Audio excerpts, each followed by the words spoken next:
Gran gusto de saludarlos en este nuevo programa de Corrientes de Pensamiento.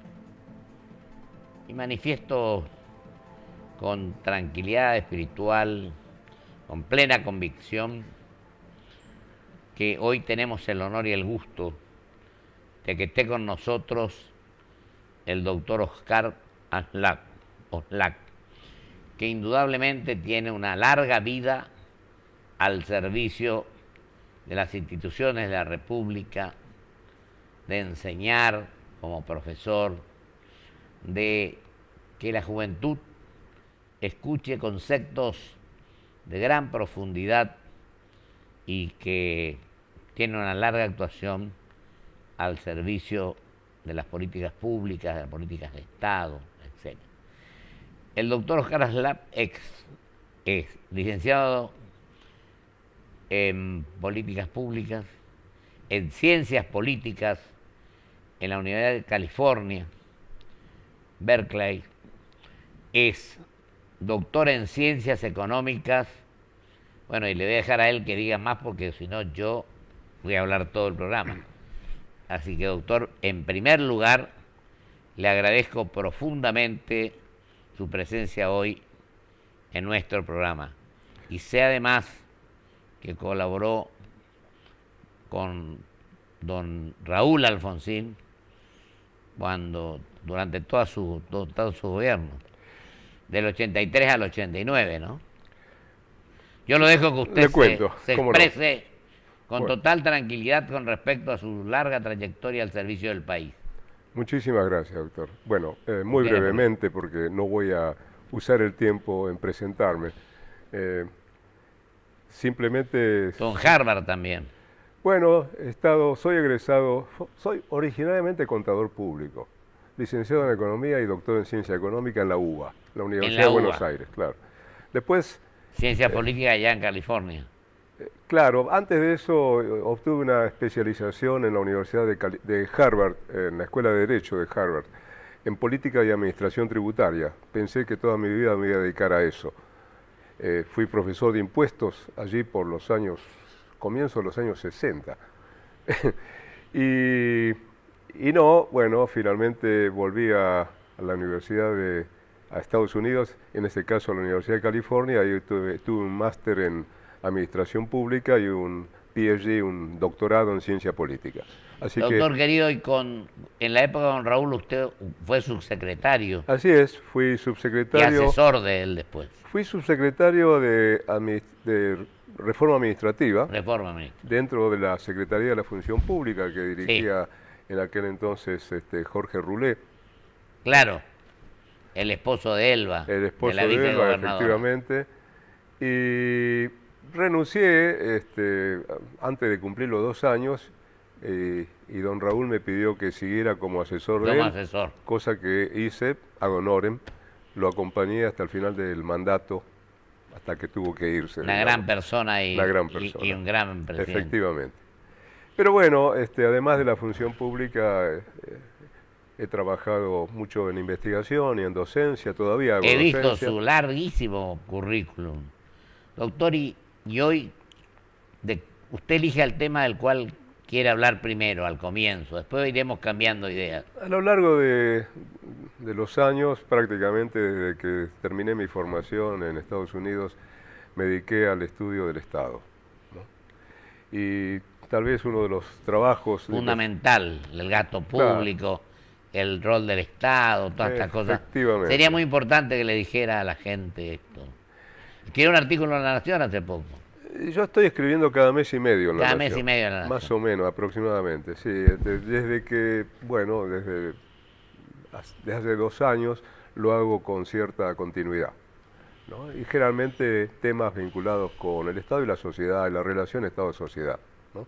Eso es lo que me interesa. Que es sumamente importante. Claro. Digamos, me he dedicado todos estos años a la investigación, tengo varios libros publicados y artículos. Tal vez uno de los trabajos que ha tenido mayor difusión entre los estudiantes, sobre todo, ha sido un libro sobre la formación del Estado argentino.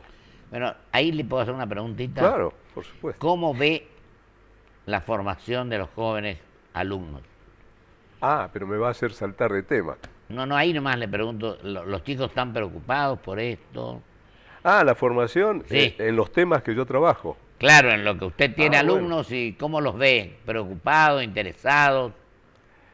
Bueno, felizmente he tenido muchísimas promociones, yo calculo en miles de alumnos a lo largo de tantos años de docencia. Felizmente, bueno, creo que he tenido la suerte de tener, digamos, grupos de alumnos muy interesados y muchos discípulos y colegas actualmente que, por supuesto, completaron su formación, sus doctorados y están trabajando al servicio del país. De hecho, mi generación ha sido pionera en el campo del desarrollo de la ciencia política en la Argentina. Por eso, lo que yo le quería significar, y me expresé mal a lo mejor, es si usted cree que antes se estudiaba más o ahora se estudia más. Se estudia distinto, hay otro tipo de preocupaciones, ¿no? Yo, digamos, orienté generalmente mi especialización en este campo a formar sobre todo investigadores, ¿no? Eso es muy importante. Esa era mi intención, porque realmente en la Argentina, allí por los años 80, digamos, cuando se terminó la dictadura, la última dictadura militar, nos encontramos, y ahí fue cuando escribí mi primer artículo en Clarín en aquel entonces, cuyo título era Democracia y Ciencia Política, ¿no? Porque venía de Brasil, del Congreso Internacional de Ciencia Política, que había tenido lugar en Río de Janeiro, y un colega y querido amigo, Guillermo Donnell, en aquel entonces fue el organizador de aquel congreso. Y claro, yo había visto que a pesar de la dictadura brasilera, que por supuesto todavía duró unos años más. Figueiredo. Figueiredo era el presidente. Figueiredo era presidente y pronunció un discurso de inauguración del Congreso sumamente democrático. Y yo me preguntaba si el último de los presidentes de la dictadura militar, digamos, podía pronunciar un discurso semejante en la Argentina.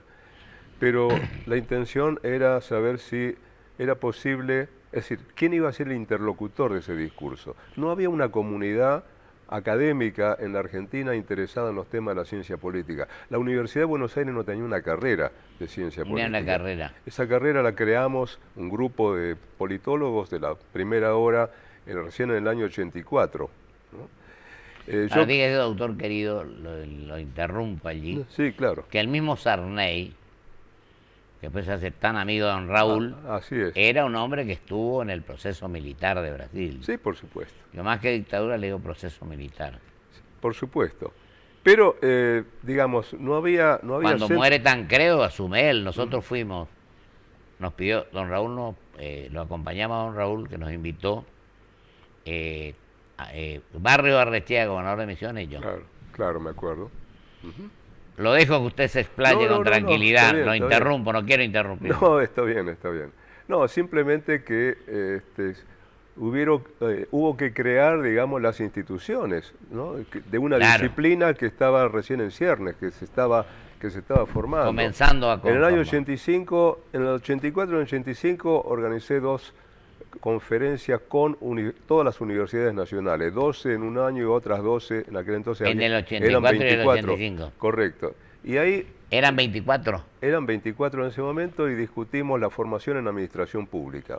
Tema que era absolutamente esencial. Y en el 85 creé en la Universidad de Buenos Aires la maestría en administración pública, ¿no? Que ya tiene 33 años y han pasado decenas ya de generaciones por esa carrera, y a partir de allí se fue creando en todo el país, en todas las universidades nacionales prácticamente, programas de formación en esta disciplina. Hoy tenemos la satisfacción de decir que tenemos un campo disciplinario que se ha expandido, se ha desarrollado, y tenemos investigadores de primera calidad y docentes, por supuesto, que han continuado esta tarea. Nos quedan 10 minutos, pero todavía tenemos tiempo. Le quiero agregar algo. Sí, cómo no. Yo tuve profesor de Derecho Administrativo. Fue el doctor Gustavo Adolfo Revirati. Fue secretario general después de la gobernación, mientras yo era el gobernador de Corrientes.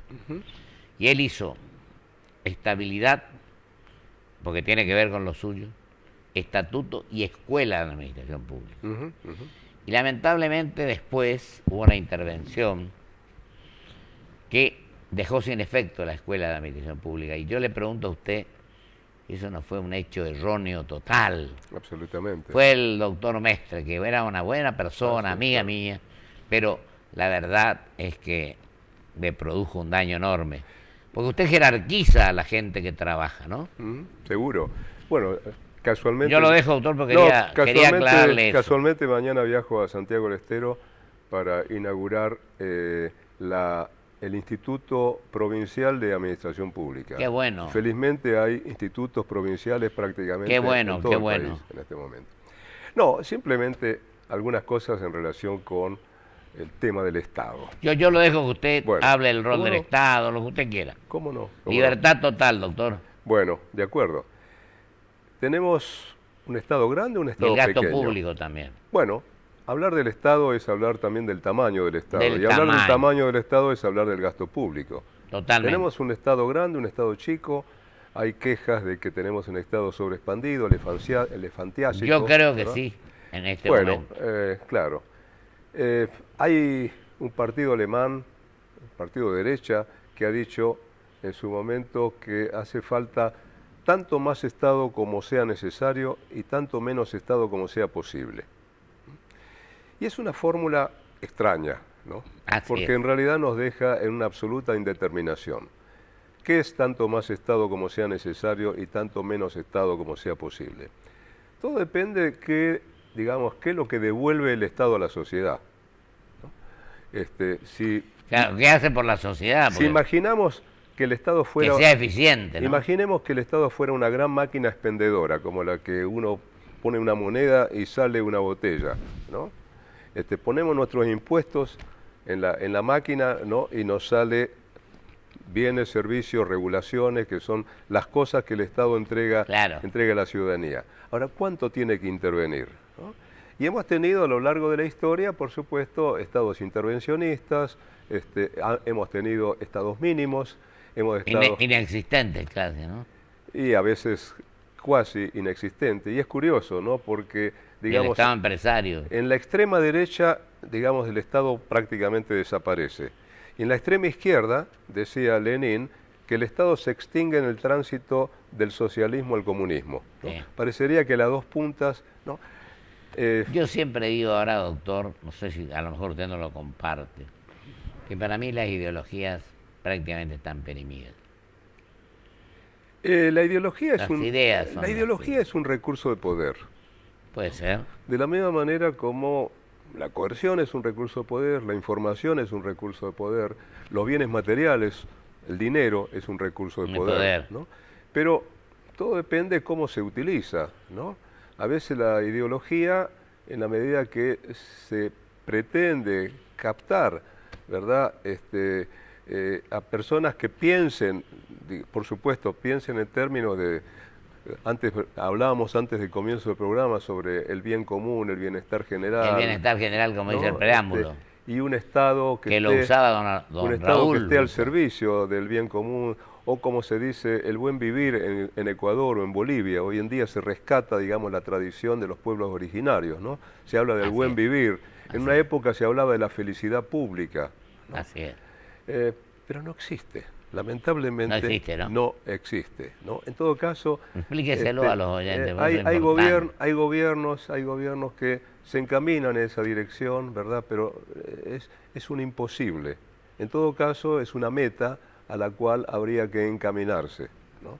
Pero siempre el interés general es una construcción a partir de intereses individuales o intereses grupales o intereses sectoriales.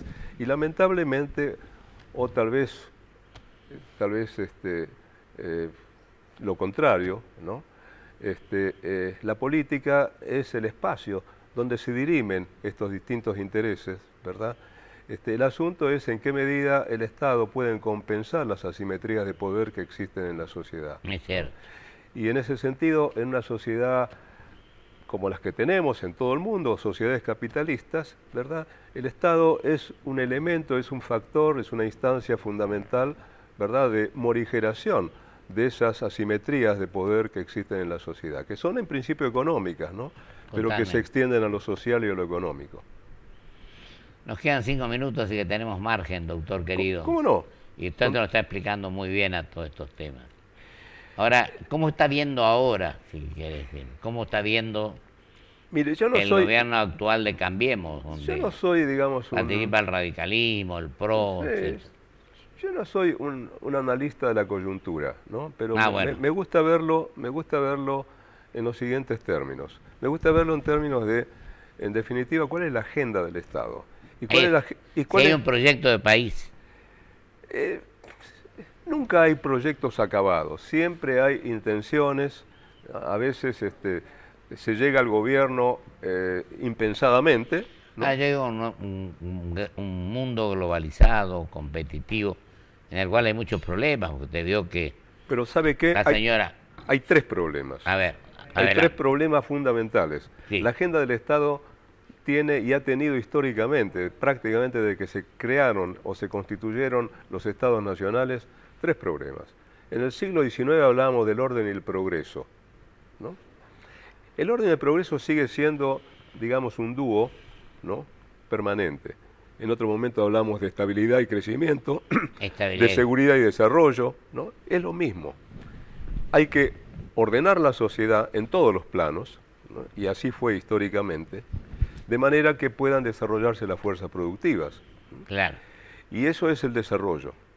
Pero cuando el desarrollo empieza a ser desigual y la distribución empieza, digamos, a generar conflicto social, el Estado es donde interviene para hacerse cargo de un tercer rol, que es absolutamente fundamental, ¿verdad?, que es el de la equidad distributiva. Eso es muy importante. El Estado tiene que al mismo tiempo manejar, y los términos de esto son totalmente contradictorios, problemas de gobernabilidad, sí, problemas de desarrollo y problemas de equidad distributiva. Es muy importante. Y hay un conflicto entre los 3, un conflicto inherente a la propia naturaleza del sistema o del modo de organización social que tenemos, ¿no? Y entonces usted me preguntaba cuando, digamos, ¿qué pasa con la actual administración? Bueno, me refiero, por ejemplo, al tema de la inflación, al tema de la pobreza, al tema El tema de la pobreza atraviesa los 3, porque el tema de la pobreza es un problema de gobernabilidad, es un problema de desarrollo y un problema de equidad, ¿no? Y lamentablemente el Estado no está organizado para tener políticas que atraviesen sectorialmente, ¿no?, las distintas áreas en las cuales es necesario atacar el tema de la pobreza. Hay poca coordinación de políticas. ¿Cómo dice que hay que atacarla usted? Bueno, el hecho es que organizamos el Estado en términos de ministerios sectoriales. Está el Ministerio de Educación, el de Salud, ¿no?, pero no hay un Ministerio de la Pobreza. No hay un Ministerio de la Pobreza, y la pobreza atraviesa justamente todas las áreas de gobierno.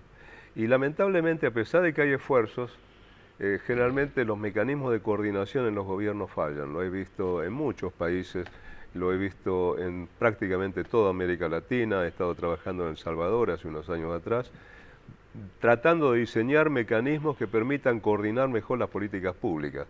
Lamentablemente, los funcionarios prefieren trabajar, digamos, mirando una foto 4x4 y no la foto colectiva, ¿no? Está muy bien eso. Nos quedan 3 minutos, doctor. Bueno, con todo gusto. Así que tranquilo, utilícelo tranquilamente. No, simplemente creo que además de estos 3 problemas fundamentales de la agenda, que se renuevan todo el tiempo, que tienen distintos componentes, me refiero a la gobernabilidad, el desarrollo y la equidad. Además, por supuesto, usted lo mencionó recién, hay condicionamientos externos, ¿no?, que también reducen la capacidad de decisión autónoma de los gobiernos. Así es. Por ejemplo... Mira el tema nuestro con Brasil, por ejemplo. Bueno, el tema de la globalización, ¿no? La globalización yo la defino como un fenómeno que atraviesa las fronteras nacionales. Es decir, que los gobiernos se muestran incapaces de controlar. Narcotráfico, inmigración incontrolada, a veces capitales que fluyen, entran y salen de los países y que producen inestabilidad financiera, ¿verdad? medios de comunicación que atraviesan las fronteras también. Algunos países intentan controlarla, es muy difícil controlar los medios de comunicación. Segundo problema, que es la internacionalización del Estado. El Estado cada vez forma más parte de mecanismos internacionales, bancos. Te dio el G20, todas estas cosas. Exactamente. Todas que ahora tenemos el honor de presidirlo, ¿no? Pacto de San José de Costa Rica, en materia de derechos humanos, que crean compromisos para los gobiernos y que condicionen de alguna manera la capacidad de decisión autónoma. A veces para bien, ¿no? Claro. A veces no.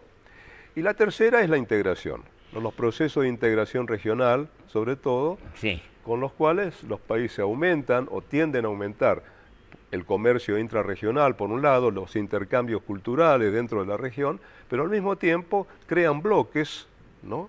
Que en un mundo multipolar o cada vez más multipolar, claro, ¿no? Aumentan, por supuesto, la capacidad de funcionar en tanto bloque, ¿no? Frente a un mundo que cada vez tiene más polos, ¿verdad? Y ya no tiene un único país que domina el mundo. Doctor querido, yo creo que le doy un minuto para que usted cierre, redondee su concepto. Pues es tirano el tiempo acá. No, ya lo sé, pero ya lo sé. Ya sé que lo sabe. Bueno, simplemente quisiera cerrar diciendo que en realidad estos problemas que yo he señalado no son problemas exclusivamente de Argentina, ¿no? Yo creo que son problemas propios de como decía antes, no solamente un modo de producción, sino un modo de organización social, que es el sistema capitalista, para bien o para mal. ¿no? Y por lo tanto, siempre va a haber esta tensión permanente entre las cuestiones de la gobernabilidad, el desarrollo y la equidad, siempre. ¿no? El asunto es que hay modelos que los países adoptan para tratar de resolverlo. Están los países escandinavos, por un lado, con su modelo, están los populismos, están los neoliberalismos, ¿verdad? Y bueno, veremos. Están las decisiones que por ahí toma Trump, que produce Trump en todos lados. Por ejemplo. Está China con ellos, Rusia con Estados Unidos y así. Doctor querido, nos ha quedado corto el programa porque usted es un hombre que muchas gracias sabe mucho.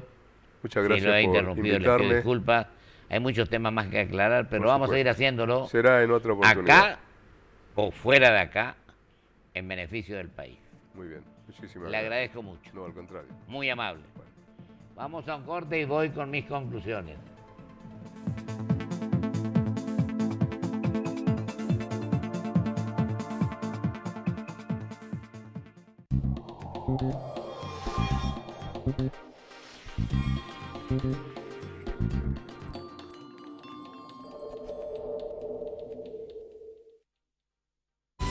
En la Ciudad Autónoma de Buenos Aires, vivir mejor es ley. Legislatura de la Ciudad Autónoma de Buenos Aires. En Provincia ART, nuestro trabajo es protegerte en el tuyo. Provincia ART, la aseguradora de riesgos del trabajo del Grupo Provincia. 10 de cada 10 mujeres quieren el mejor seguro para su auto, con precios especiales y el mejor servicio. Provincia Seguros, una empresa del Grupo Provincia. Grupo Petersen, desde 1920, construyendo el país. Un banco presente junto a todos los argentinos. Banco Nación. En PAMI, convocamos a profesionales de la salud de todo el país a sumarse a nuestro equipo de médicos de cabecera. Ingresá a www.pami.org.ar para informarte sobre los requisitos. PAMI. ¿Cómo? ¿Que Claudia tuvo un accidente? ¡Claudia! ¡Claudia!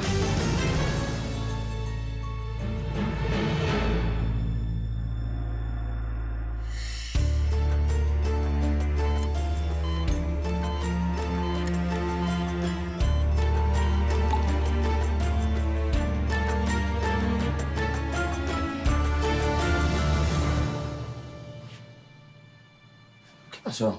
Se cayó un contrato de marketing. ¿Y es grave? No. Los beneficios del banco siguen igual. Vamos.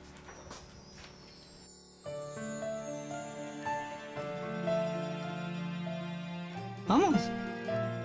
¿Y tu ropa? ¿Qué ropa? A mí la ropa... ¿Cuándo me fijé en la ropa yo? Claudia. Decime cuándo. ¿Sabes que tengo un esguince crónico que me tiene a mal traer?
Le agradezco profundamente al profesor Oslac sus manifestaciones, su conocimiento, su experiencia que ha volcado para la opinión pública. Me quedan segundos, pero quiero rescatar de todo lo que hablamos antes de entrar a este programa, incluso el hecho de que la burocracia es el cementerio de los gobiernos, porque cambian los gobiernos y la burocracia, en lugar de convertirse en más eficiente, sigue siendo una máquina de impedir de alguna manera. Con lo cual, los gobiernos se casan con la burocracia y es decir que quedan después, enviudan, porque cambian los gobiernos, sigue la burocracia.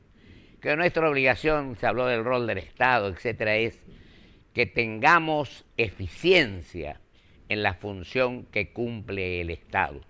Y creo que esto es de gran significación porque produciría mayor rendimiento, mejores servicios para la gente y tenemos que pensar en grande. Entendámonos los argentinos y querámonos un poco más, como dijo alguna vez don Raúl Alfonsín, a efectos de lograr superar los distintos problemas que tenemos y pensar en grande, en el mediano y largo plazo. Hasta el próximo programa del jueves con el doctor Alberto Dallavía, integrante y presidente de la Cámara Nacional Electoral. Muchísimas gracias.